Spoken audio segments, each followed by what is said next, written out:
sa kanya yan, kay Tatay Digong yan, at nabuo yan at napirmahan yan, agreed upon yan during the time of the incumbency of the former President Tatay Digong. And as you said nga, and confirm talaga, it's really a grant. Bigay yan. Kaya nga kanina, I was expecting that nandun ang mga kinatawa ng Chinese Embassy.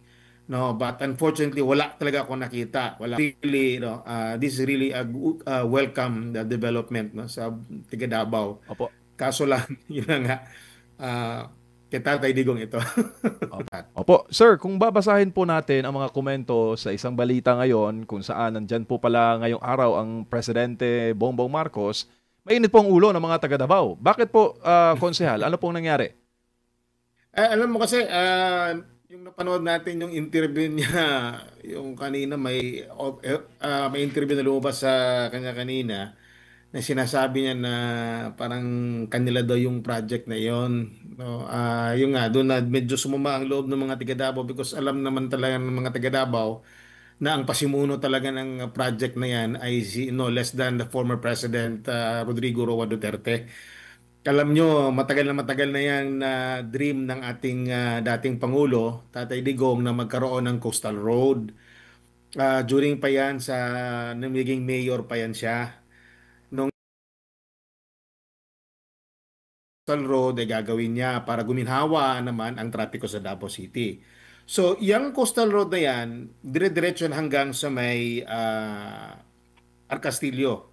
At nalaman natin sa mga plano before, supposedly connected yan sana sa Samal Bridge. Ang problema lang, hindi nila ma-connect. So, dadaan pa ng Castillo, doon aakyat. So, ang mangyayari, kailangan natin ng tulay. Diyan na nga yung Bukana, pati yung doon sa may Santa Ana Wharf. Yung Bukana na tulay na yan, kung di ako nagkakamali, nasa media pa ako noon. Ito lang, just to set the record straight, ano? Mm-mm. Hindi naman natin tawag nito. Talaga, hindi man tayo nagsisinungaling dito. Sinasabi lang natin ang katotohanan. Para lang malaman din ng taong bayan. Kung di ako nagkakamali, 2020 ito eh. Hindi pa ako konsehal noon, nasa media pa ako noon. Napag-uusapan ito kasi ginagawa na yung Coastal Road at that time. So, ito na, kailangan ng parang i-connect yung Coastal Road doon sa Bukana area. So, if I'm not mistaken, mga around December yun or mga 2020 yun siya.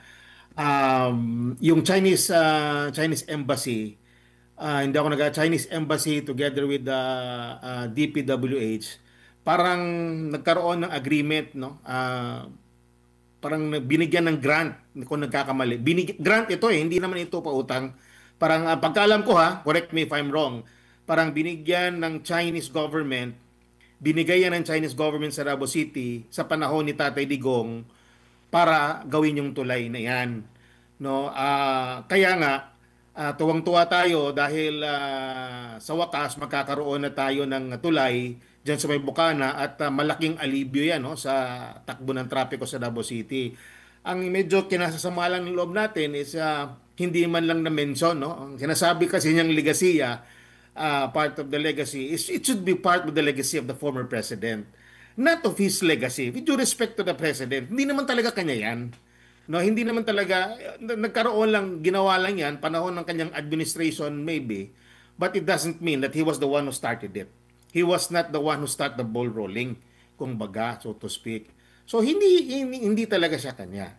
Well, siya ang presidente ngayon, pwede niyang sabihin na sila ang nag-implement o sa panahon nila ginawa yan, pero to be honest to the people, at alam naman siguro din niya yan, na talagang tulong yan ng China, government ng China, sa Davao City, panahon ni Tatay Digong as president. Wala akong nakita kanina, hinahanap ko ang mga kinatawa ng Chinese Embassy kanina doon sa sinasabing inspeksyon. Kasi kung talagang binibigyan niya ng yung tawag nito weight, no, ang proyekto na yan, the proponents should be acknowledged, no.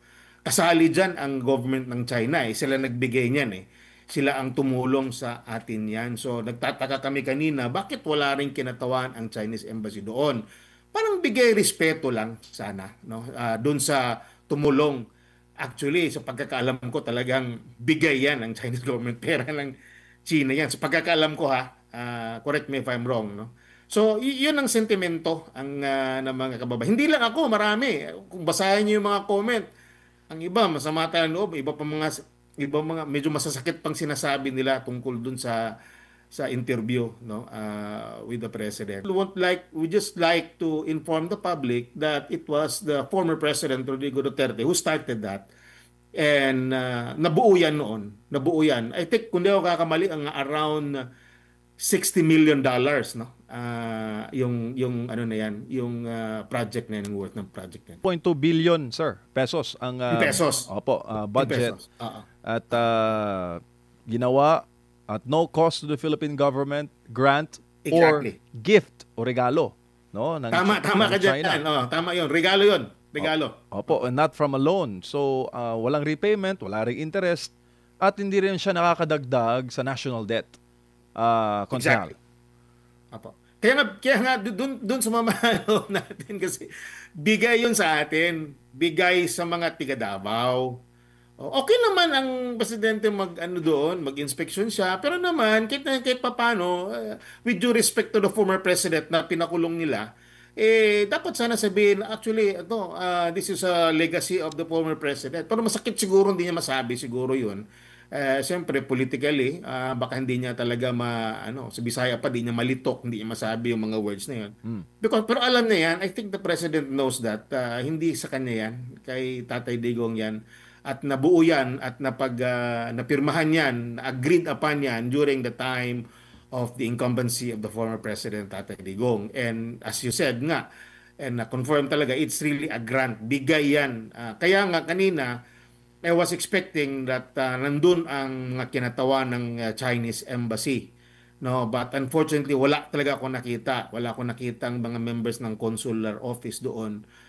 It was only a few people siguro from the side of the president, the side of the government, and from DPWH and DOTR, and siguro maraming mga doon. Pero wala akong nakitang tawag nito, kinatawa ng Chinese embassy. As tinanong ko yung taga DPWH, ang tinanong ko kung kailan ba talaga officially magbubukas yan, ang sabi is December 15, no, December 15.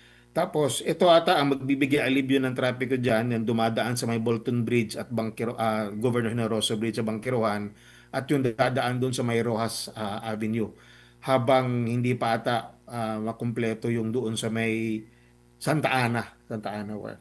But again, this is really a welcome development, no, sa tiga Davao. Opo. Kaso lang yun na nga, kay Tatay Digong ito.